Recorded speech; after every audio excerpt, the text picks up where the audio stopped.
Keith Andrew, along here with Shandell King. And I just want to say thank you for being a guest on my talk show. Thank you. Now, for people who want to know what Uncensored is, Uncensored is my way to show people that even with a learning disability, I can still overcome controversy and reach my goals in life, and at the same time turning myself into a perfect example for people out there deaf, blind, or in a wheelchair. You should never label yourself or have people label you. And you should prove to them you can still mount to something. I love that. Now, with that being said, you have as much time as you like, a half hour, 45 minutes, whatever you want to do. No time limit. And you can say anything you want, you can curse if you want to, it is uncensored. And let's just have fun with it.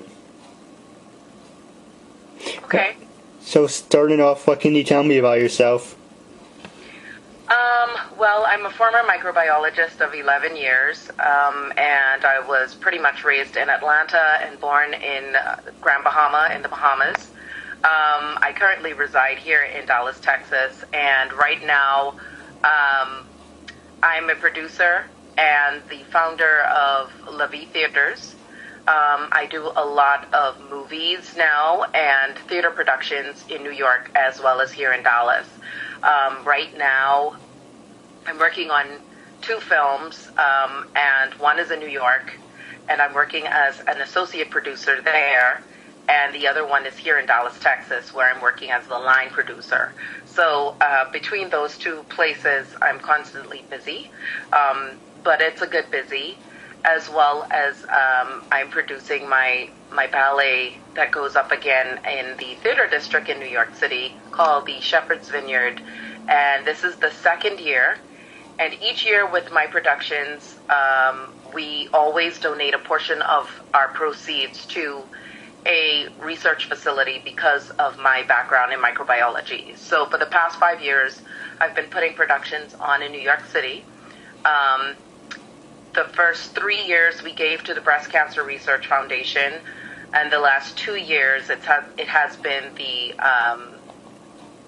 Children's Hospital, St. Jude's Children's Hospital, out in Tennessee. So not only am I going after the film and theater industry, I also am very philanthropic, so I believe in giving back to the community, and hopefully that becomes an infection that everybody wants to focus on their endeavors, pursue them, and when they get revenue from those endeavors, that they actually pump it back into the community to help people who are disabled. Alright, so we left off where you're telling us about you worked in microbiology. Yep. Worked as a microbiologist, and now I'm a producer. I produce theatricals on Theater Row in New York City. Sorry, this curtain is just acting crazy. As well as I produce films here in Dallas and in New York now. So it's a lot of back and forth, a lot of flying back and forth. Hold on one second, Keith. Let me see if I can get rid of the glare from behind. This might help quite a bit, I think. Here.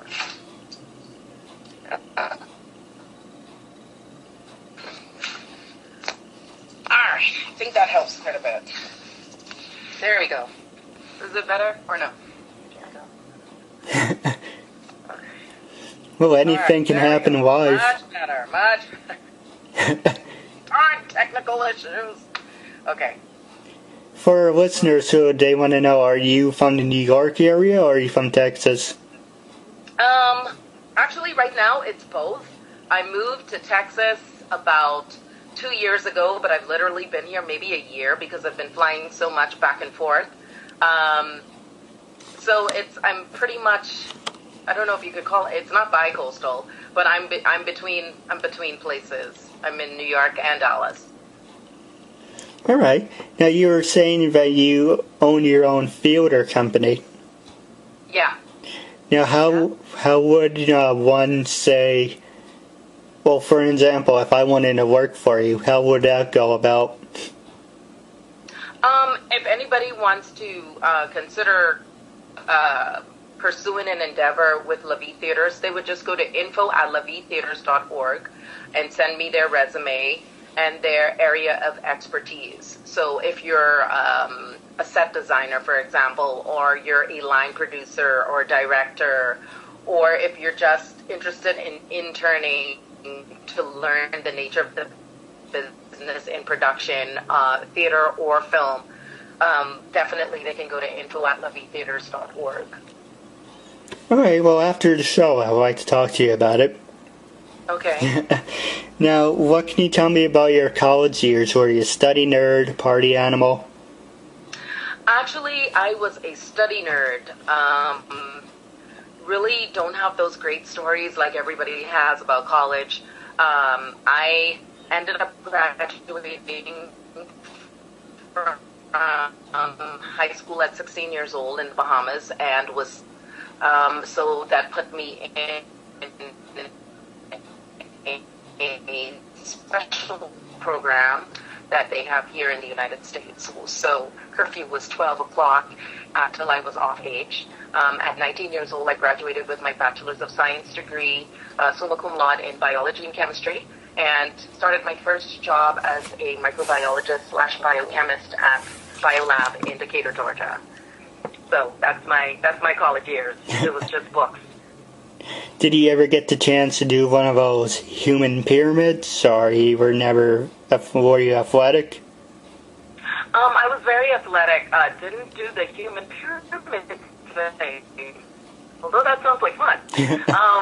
But I did a lot of track and basketball. That was my thing. Well, if you're interested, I always wanted to do one, so maybe you can help me out. With which one? Well, for the pyramid ones, if you're up for it. Oh, I think I'll pass on that one. I don't think I'm as rigid as I was when I was younger. I might be breaking some bones or something now. I'm fragile. All right. Now, for going to your company, how did you get started with your company? What steps did you have to take? When you're going with a non-profit organization, definitely you want to get yourself incorporated. And I always tell individuals who want to do that, the best way is to I hired CharityNet USA to do my paperwork and everything for me. So I opened La Vie Theaters here in Dallas, Texas. So again, it was getting incorporated with my 501c3, and then you would have to get your license through the state, your business license through the state of Texas. And then from there, it's pretty much what it is that you want to do. Set up your website, get your business cards. It's just the ABCs of starting a business, and then you focus on what your objective is and what demographic are you trying to reach, or what is it that you're trying to put out in the community, whether it's whatever your endeavor is. So that's the steps I had to take for La Vie Theaters. All right. Was it a lot of money you had to invest, or? Yeah, starting a business is a lot of money, isn't it? Yeah, I mean, it's almost a little over. It should be less now, but it was a little over $1,000 and some dollars to get that paperwork done alone, and then of course all the other fees associated and expenses associated with, starting a business bank account and doing your website. All those little fees and everything, they kind of add up. And then after you've done that, for me, it's putting, musicals in New York and finding theater space and all of that. That calls for money as well. Rehearsal time, castings, finding venues to do castings. All of that calls for money. So yeah, it could be pretty pricey. All right. Now moving on to the hard-hitting questions. And the first one I was going to ask you is, where do you stand on people using the race card? I think at some point, That's a twofold question because it can be on either side. It can be on, and I'm assuming you must mean black and white, or are you just talking minorities? Period. Well, overall. Overall, I think at some point you have to take it with a grain of salt because you understand that that person is standing in a place of ignorance. Again, you can't judge a book by its cover. It's even discriminating against, the disabled. You never know the spirit of that person, and you're not giving them a chance because you're looking on the outward appearance when you should be looking at the heart. So I think when that is conveyed from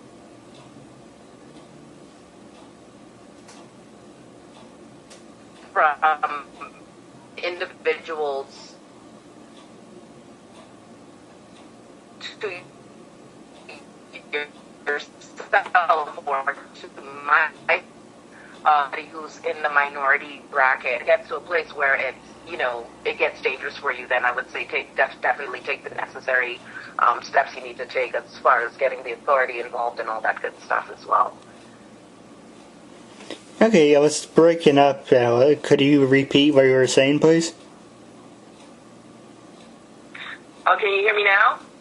A little bit, but it's fading in, fading out. Ooh, okay. Is it the signal itself? Might be. Do you want to try FaceTime? You think FaceTime will work better? Maybe. It's a possibility. Okay. I mean, is it working pretty clear right now? Yeah, right now it works fine. Just before it was like walking up. Okay. Maybe I should just hold it this way. Okay, so you were asking me about the race card, right? For minorities overall. What I was saying was, if it's not crossing lines to a place of it gets dangerous for you, I think at some point you just have to chuck it in the trash as this person is ignorant. But if I don't know, it's a two-edged sword, you know what I mean? Because if we were in a perfect world, nobody wants to deal with the discrimination. But I think people do themselves the disservice who are prejudiced because they're missing out on seeing the heart of someone as opposed to just judging them on the outward appearance, So it's their loss, and that's how you have to look at it. It's their loss, it's not yours. Alright. Well, with everything going on in Africa, what's the viral virus coming over to the United States? How do you feel about that? I think it's unfortunate. I don't know if I particularly have a stance on saying, well, these people should not have ever come to Africa or come back to the United States. I just think it's one of those situations that has happened. It's unfortunate. The CDC and everyone is taking the necessary steps to ensure that there is not a widespread here. So it doesn't seem like there's a need for panic right now. But I would definitely say, it's just one of those situations that could not have been helped, and it's unfortunate. All right. Now, going back to your shows, do you take ideas from other people, or say hypothetically, if I had an idea for a play, would you be interested in working on that, or you just come up with your own ideas? Pretty much, I haven't done any co-writing with anyone or spearheading on the executive producer end for other people's projects. I kind of do the executive producing with my own stuff. These films, I was actually, called to come in and work in these capacities with executive producers and writers who need a producer and being paid for it. So, it's not something that I'm just like, I'm just wanting to just produce everybody else's stuff. This is a good way for me to get my feet wet and bringing people on into these projects that I know. All right, well, I did have a couple ideas, but just throw them out with it later on. Yeah. Yeah, when I'm sitting in the multi-billion-dollar bracket, Keith, then I'll come check you out. All right. The next question I was going to ask you is, where do you feel on women's rights? Women's rights pertaining to that's a pretty broad question. I mean, it's a bit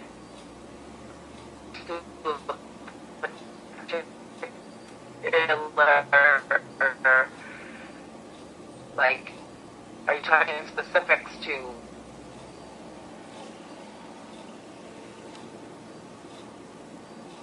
I'm sorry, you still there?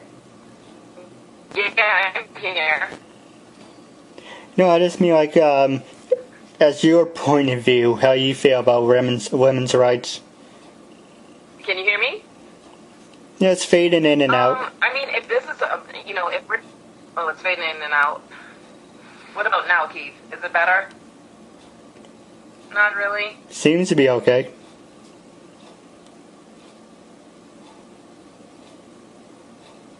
Okay. You can hear now? I take Skype sometimes, man. Well, we're just doing a special short interview due to the connection issues. Do you have anything you want to say to your fans and listeners? Wow.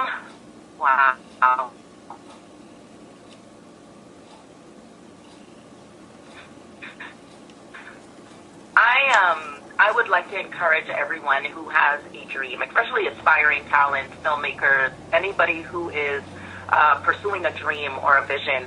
The wealthiest place on earth is not in Africa with the oil and, in Saudi Arabia. Where you have the wealthiest place on earth is actually the grave, because so many people have gone to their grave with their dreams, with writing books, with bringing forth music that we haven't even heard, because of fear. So my whole thing is, if you have a dream and you're passionate about it, pursue it.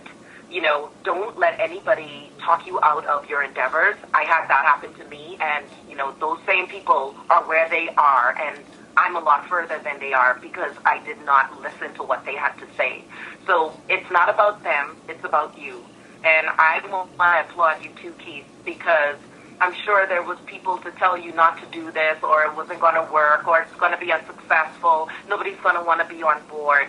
But to folks like yourself and myself who have had those naysayers in our ear telling us that it can't be done, we've proven to them that it can be. And to the disabled, I think this is a great message that you're giving to the disabled, that, your inability is not based on the physical. Your inability it comes to a place when you're telling yourself mentally, I cannot do it. So I think to all my listeners, well, not I think,